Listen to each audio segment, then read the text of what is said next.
Hello everyone. In this lecture, we are going to discuss Ampere's law.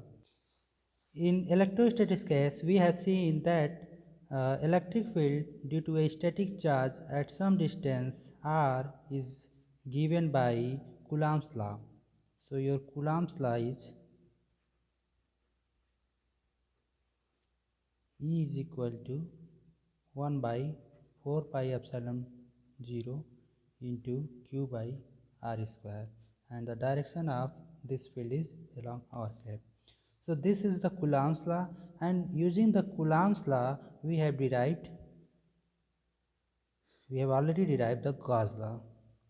So our Gauss law, this is our Gauss law, q by epsilon naught, here q is q enclosed. So total electric flux passing through the closed surface is equal to 1 by epsilon naught times q enclosed.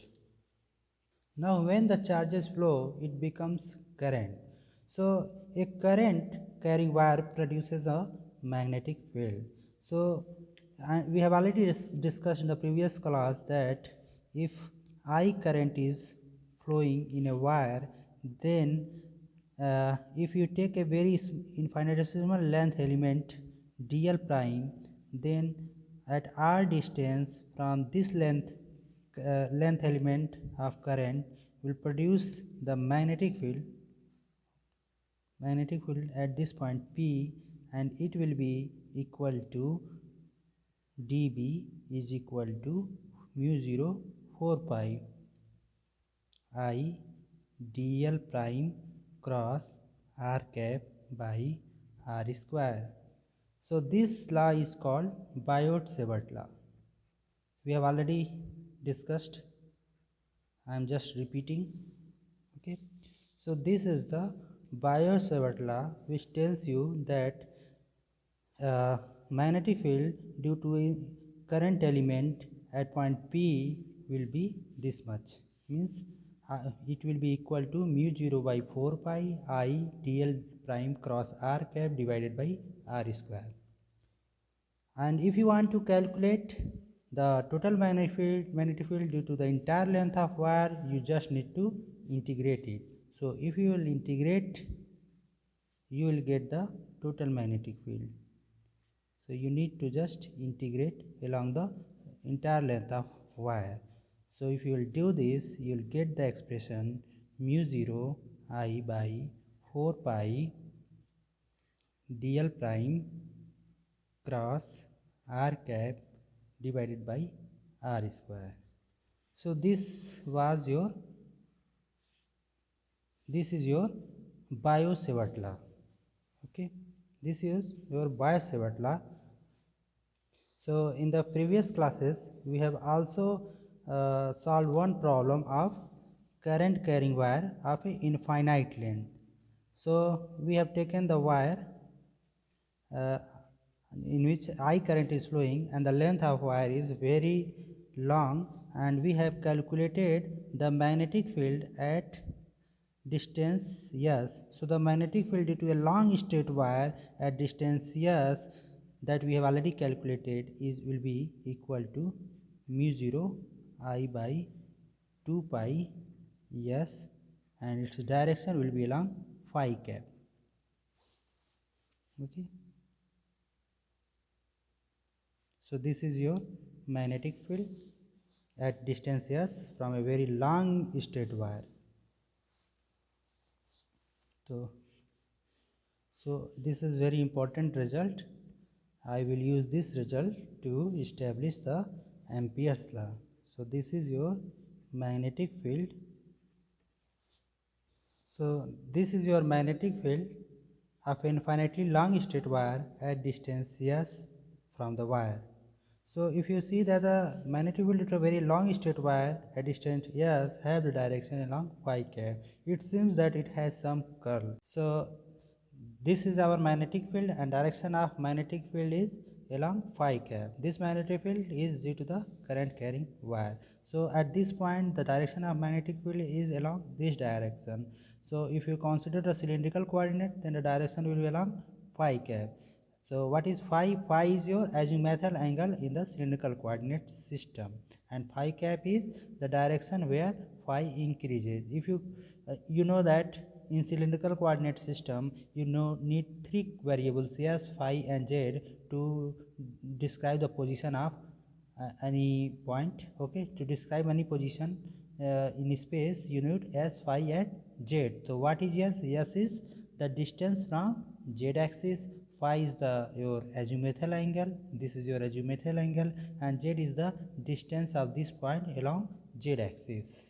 Okay, so to calculate the magnetic field you need you must also know what is the direction of magnetic field.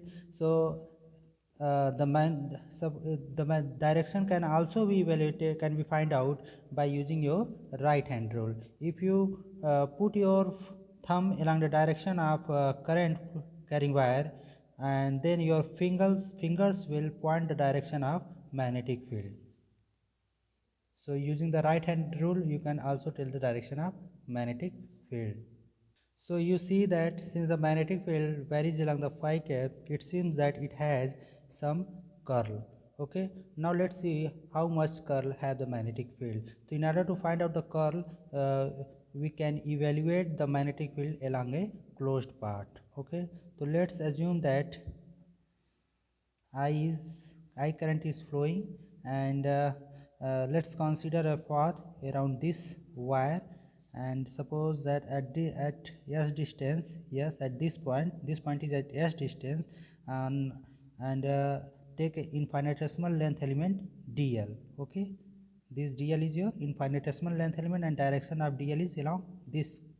Okay, so at this point the magnetic field direction may be in the same direction or some different direction. So your magnetic field direction will be given by b vector is equal to mu 0 I by 2 pi s phi cap, and your dl will be in, that is the infinitesimal length element along this loop is in cylindrical coordinate system can be given as s ds, sorry, ds s cap plus s d phi phi cap plus dz z cap, where ds is the infinitesimal length element along s cap, s d phi is the infinitesimal length element along phi cap, and dz is the infinitesimal length element along z cap direction.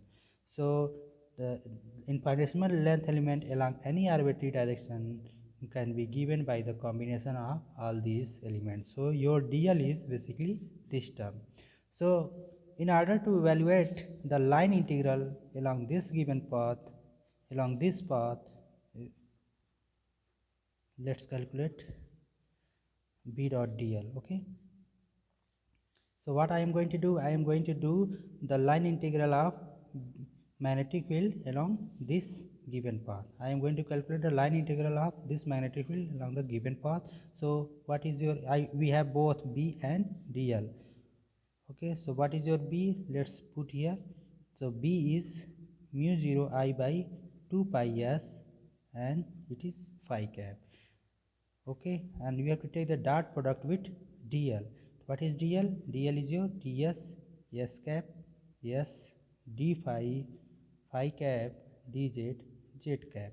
Okay, if you remember that in cylindrical coordinate system phi cap dot s cap, okay, will be equal to 0, and it is, and s cap dot z cap is also 0, and z cap dot phi cap is also 0, because these are orthogonal coordinates. Okay, because their directions are perpendicular to each other, so this term will be 0. Now phi cap dot phi cap is equal to 1. So this happens in all type of orthogonal coordinate system.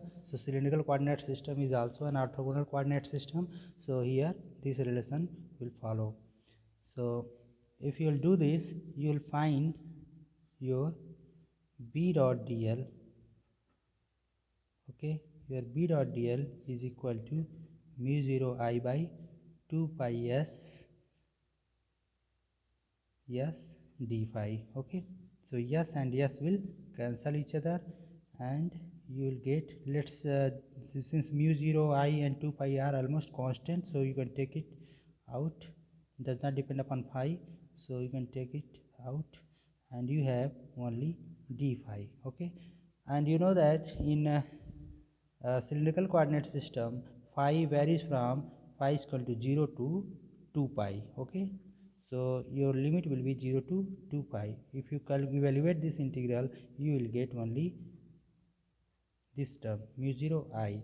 So we have obtained the line integral of magnetic field along a given path, along a closed path, is equal to mu 0 I. So you see that uh, your result is independent of S. Okay, it is independent of S as B decreases at the same rate.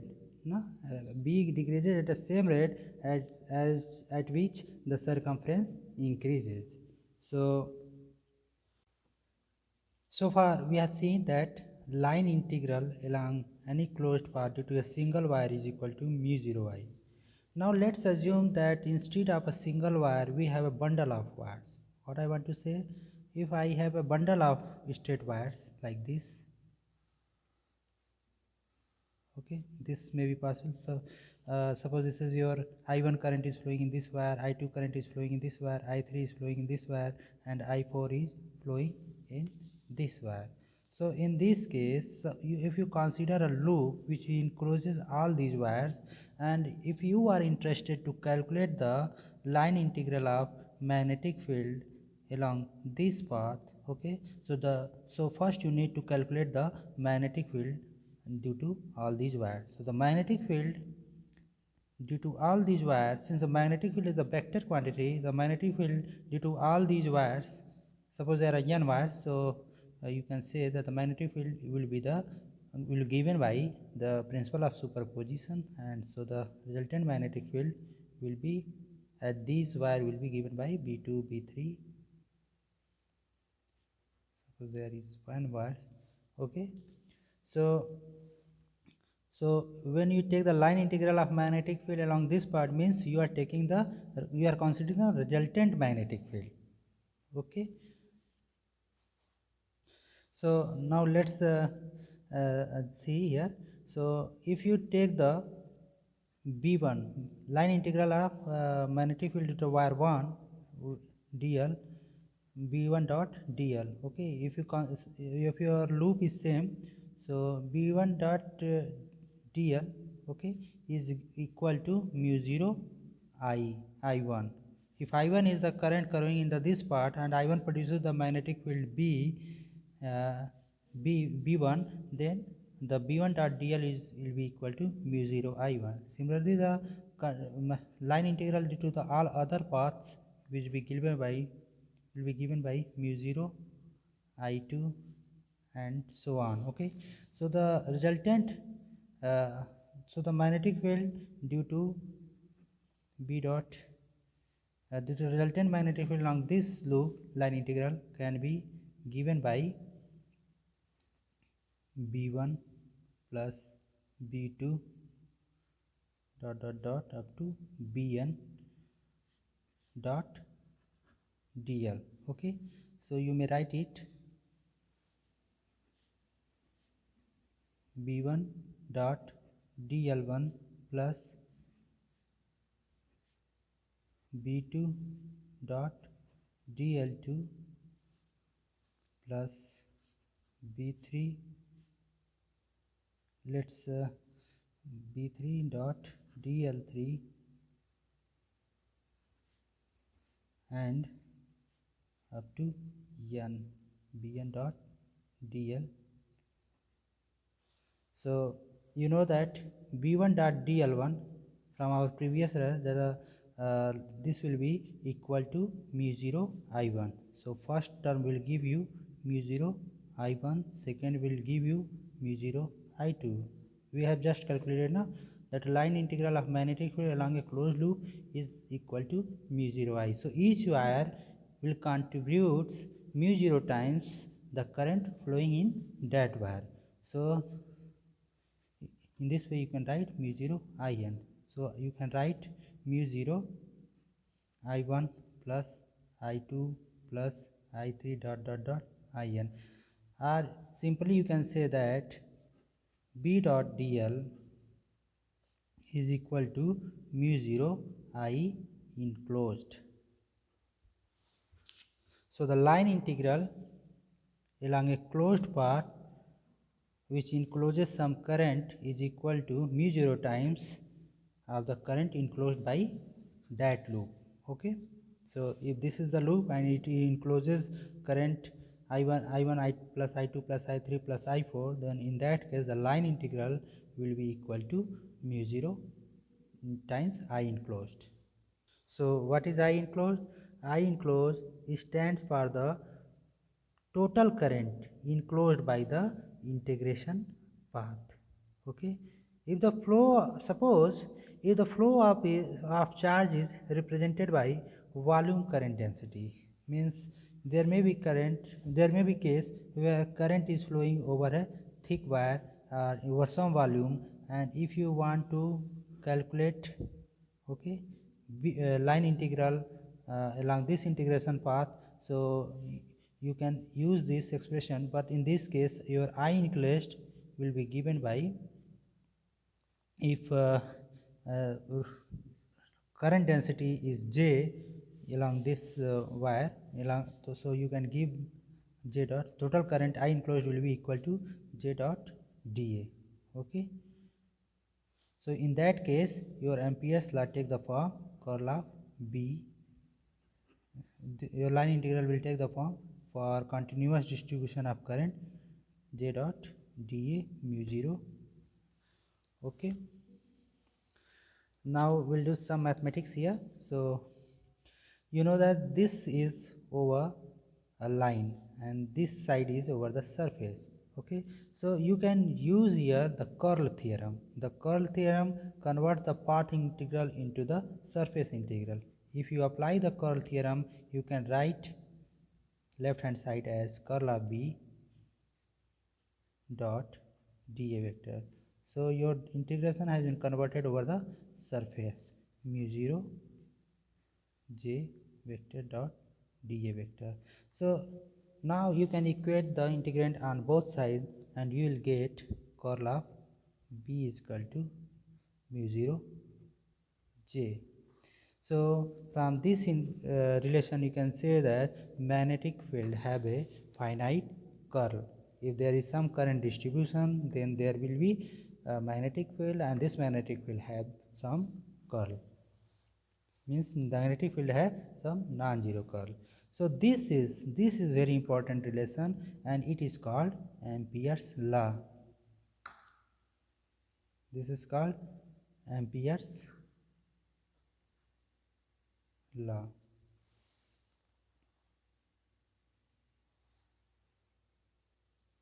Okay, so this equation curl of B is equal to mu 0 J is our Ampere's law, and it is the differential form of Ampere's law.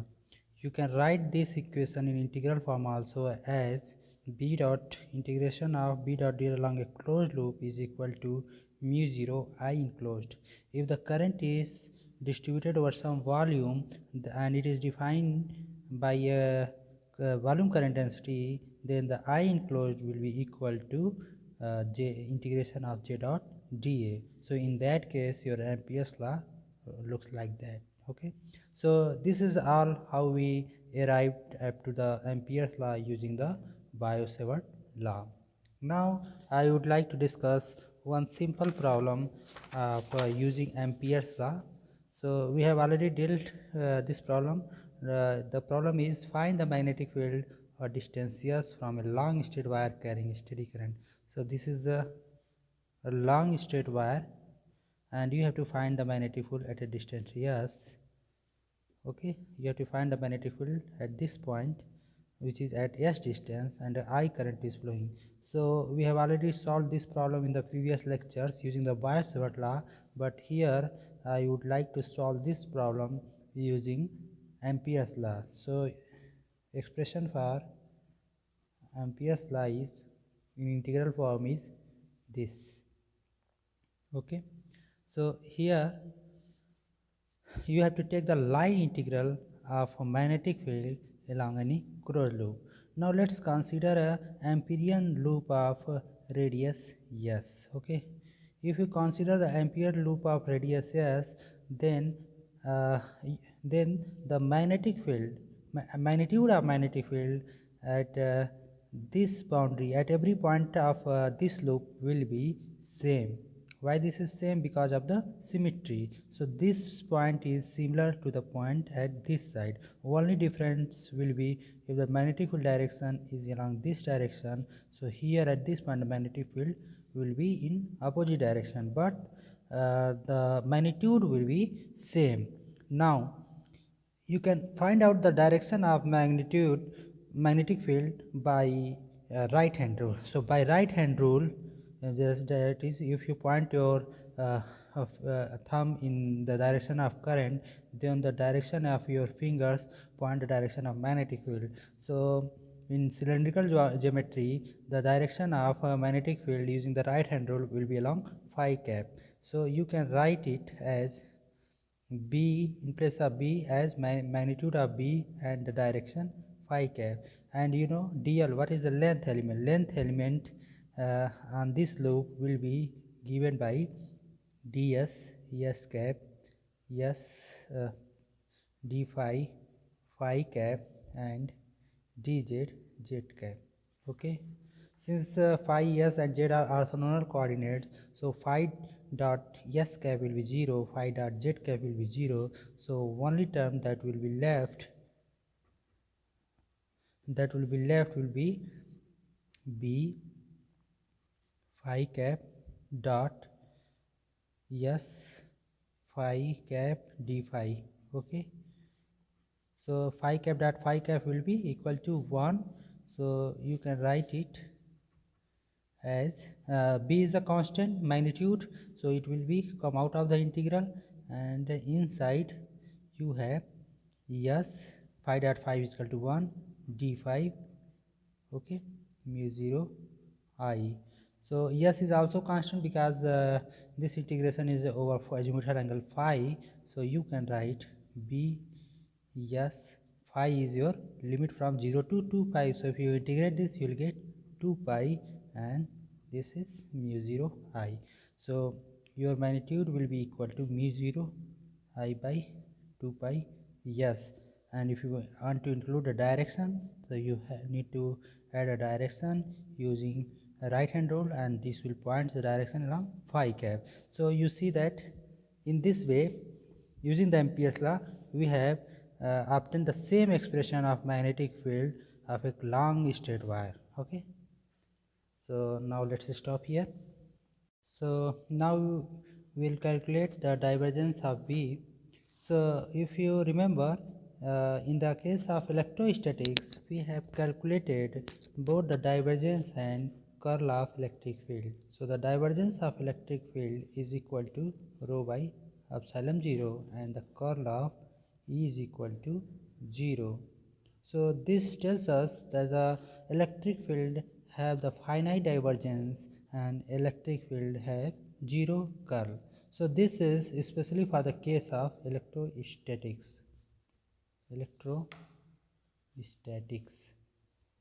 Okay, so in the analysis of magnetostatics, so far we have only taken the curl of magnetic field. So the curl of magnetic field B is equal to mu 0 J. So this tells us that magnetic field have finite curl. Now our next aim is to find out the divergence of a magnetic field. What is the divergence of magnetic field? Now let's assume that there is some volume current distribution. Okay, some volume current distribution, and this current distribution is specified by Jr prime. Okay, so Jr prime is the current density of this volume, and uh, and if you calculate the if there, because of this current distribution, there will be the magnetic field at some point P or B. Okay, suppose this is a point P. So if this point P is at r distance, okay, so the coordinates of this point will be x, y, z. And if you take a small volume element, you may take a small volume element d tau prime, and this d tau prime is at r distance, okay, and if this volume element is at r prime distance, okay. So in order to differentiate between the magnetic field and the volume over which the current is distributed, I am using primed coordinates for this volume, and elsewhere I will use unprimed coordinates, okay. So now this is our volume where the current is distributed and the current density is J r prime. So if you take the small volume element d tau prime, then the magnetic field at this point, because of this small element, magnetic field at this point will be given by dB is equal to mu 0 4 pi J r prime cross r cap d tau prime by r square. This is your Biot-Savart law for volume current distribution. Now the total magnetic field at this point P can be obtained by simply integrating this term. So you will get mu 0 by 4 pi J r prime cross r cap d tau prime divided by r square. So what is r? R is the distance from this volume charge element or volume current element to the point P, okay, where you have to evaluate the magnetic field, and r is the distance from origin of this point, and this volume element, this volume current element is at r prime distance from the origin. So your value of r will be, okay, x minus x prime x cap y minus y prime y cap plus z minus z prime z cap, okay. This is your r. And what is your d tau prime? D tau prime is dx prime dy prime and dz prime. So if you carefully see here, okay, so you will find that this formula gives the magnetic field at a distance r from the origin in terms of integral over the current distribution J. So what is your J? J r dash is J r prime is equal to x prime y prime and z prime. So this formula gives the magnetic field at point r in terms of the integration of this term over the volume. So you can say here the integral, this integration is over the prime coordinates, okay. This integration is over the prime coordinates, not on all unprimed coordinates. So now, but if you will calculate the divergence or curl of magnetic field using this expression, then the divergence and curl is will be over the unprimed coordinates, okay. So because you are finally expressing B in terms of unprimed coordinates, so the after integrating you will be left with unprimed coordinates. So the divergence will be given by y unprimed coordinates. So the integration is only over the prime coordinates because you are including the contribution of all the volume element, okay. So the total magnetic field at this point is given by this integration, which is over prime coordinates, okay, but divergence will be over unprimed coordinates. Now let's call it equation number 1 here, है ना? So now take the divergence of equation number 1. So divergence of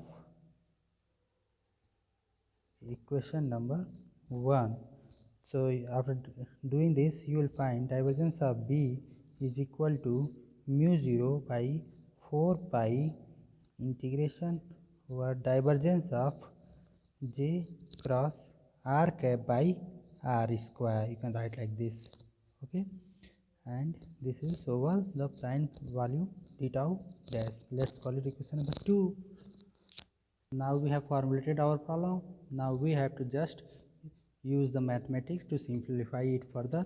So now from product rule of vector calculus, okay, from product rule we know that divergence of the cross product of two vector function is equal to b, do vector function a and b is equal to b dot curl of a minus a dot curl of b. So if you take a vector as j and b vector function as r cap by r square,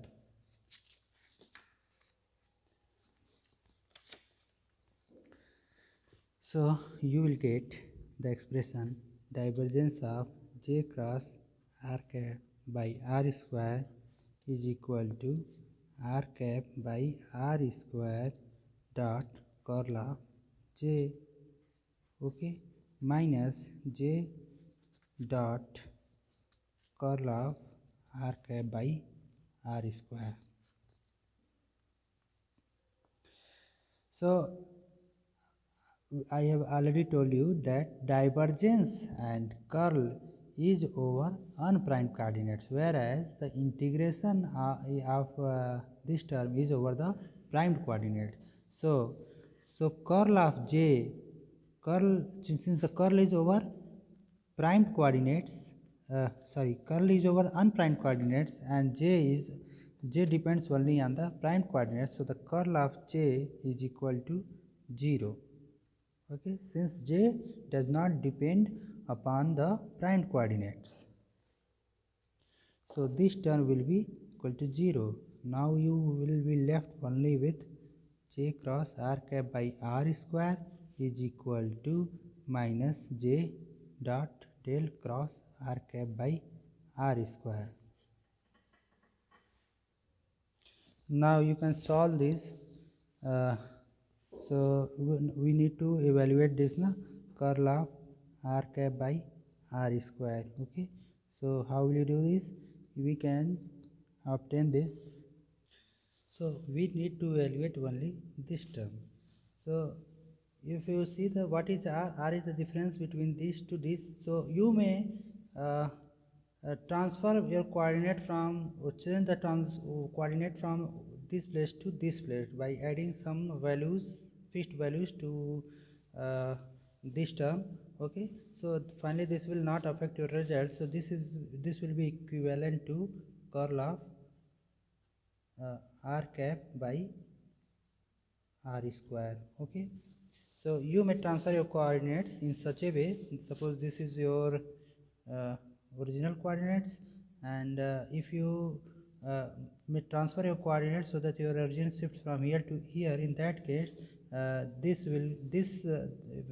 everything will be expressed by this way. Okay, now our calculation will be very simple. So this term is equivalent to this term by coordinate transformation. So you can find out the curl of r cap by r square, that is r cap r theta cap r sin theta. Okay, you do not like that in cylindrical in spherical polar in Cartesian coordinates. You do not the cross product of a vector cross b vector as x cap, y cap, z cap, and you do not del by del x means ax, ay, az, and bx, by, bz. So you use this form to find out the curl of this. So this is also a similar type of product, curl of, so curl of r cap by r square. So these are the unit vectors with parameters r cap, r theta cap, r sin theta phi cap. So here del by del r, del by del theta, del by del phi. We have already discussed in the coordinate systems. Okay. So you will have 1 by r square 0 0. So if you will solve this, you will find the result is equal to 0. So here we can say that this term was already 0, but when you evaluated this term, which is also 0, means the divergence of this term is equal to 0. So what we get? We get finally divergence of B is equal to 0. It means electric field have a non have zero divergence. Okay. So in today's discussion we have obtained two relations: divergence of B is equal to 0 and curl of B is equal to mu 0 J. Similarly, in electrostatics we have obtained divergence of E is equal to rho by epsilon 0 and curl of E is equal to 0. Okay. So this is how we can equate comparison electrostatics and magnetostatics. In electrostatics, divergence of E is equal